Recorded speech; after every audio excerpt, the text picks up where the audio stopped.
এবং ডক্টর শ্যামাপ্রসাদ মুখার্জির পশ্চিমবাংলায় জন্ম দিয়েছিলেন ডক্টর শ্যামাপ্রসাদ মুখার্জির উদ্দেশ্যে তার অফিস কার্যালয় আমি আজকে উদ্বোধন করলাম। ডক্টর শ্যামাপ্রসাদ মুখার্জি মঞ্চের পরিচালনায় বেলেঘাটার ৩৫ নম্বর ওয়ার্ডে অনুষ্ঠিত হল ভারত মাতা পূজন এবং নতুন কার্যালয়ের উদ্বোধন। অনুষ্ঠানের মূল উদ্যোক্তা ছিলেন বিজেপি নেতা গৌতম মালাকার। দীর্ঘ বছর ধরে স্রোতের বিপরীতে যুদ্ধ চালিয়ে যান বেলেঘাটার ঘরের ছেলে গৌতম মালাকার।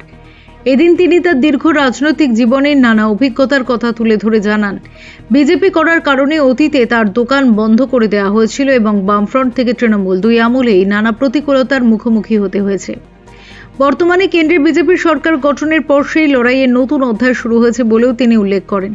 অবশেষে রাজ্যে পালাবদল ঘটেছে, তাই আনন্দমুখর পরিবেশ গড়ে তুলতে উদ্যোগী গৌতম মালাকার।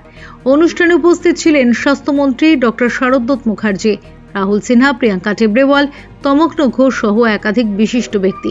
ভারত মাতা পূজন কার্যালয় উদ্বোধন এবং উপস্থিত অতিথিদের মিলনে এদিন বেলেঘাটায় কার্যত উৎসবের আবহ তৈরি হয়। উপস্থিত অতিথিরা আয়োজকদের এই উদ্যোগের প্রশংসা করেন।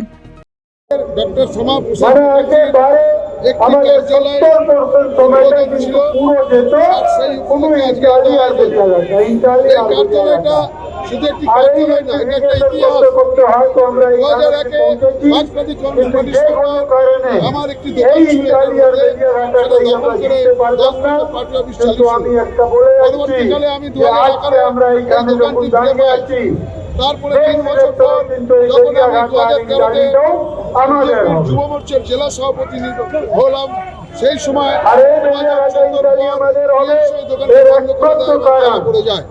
এবার ভারতীয় জনতা পার্টির সরকার আছে, সেই দোকানটিকে আমি জনগণের উদ্দেশ্যে এবং ডক্টর শ্যামাপ্রসাদ মুখার্জির পশ্চিমবাংলায় জন্ম দিয়েছিলেন ডক্টর শ্যামাপ্রসাদ মুখার্জির উদ্দেশ্যে তার অফিস কার্যালয় আমি আজকে উদ্বোধন করলাম।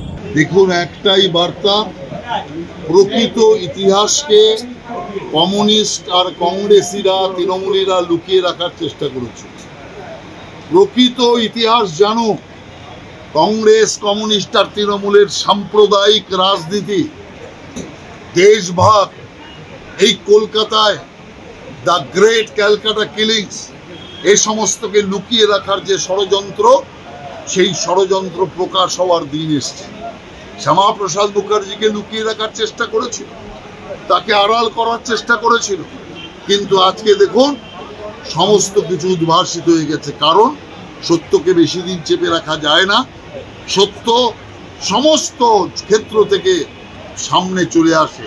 অতএব আজ সত্য এসছে, যে কারণে 20শে জুন পশ্চিম বাংলার জন্মদিন পালন করতে স্বয়ং মোদিজি এখানে পৌঁছেছে। এটাই গর্বের।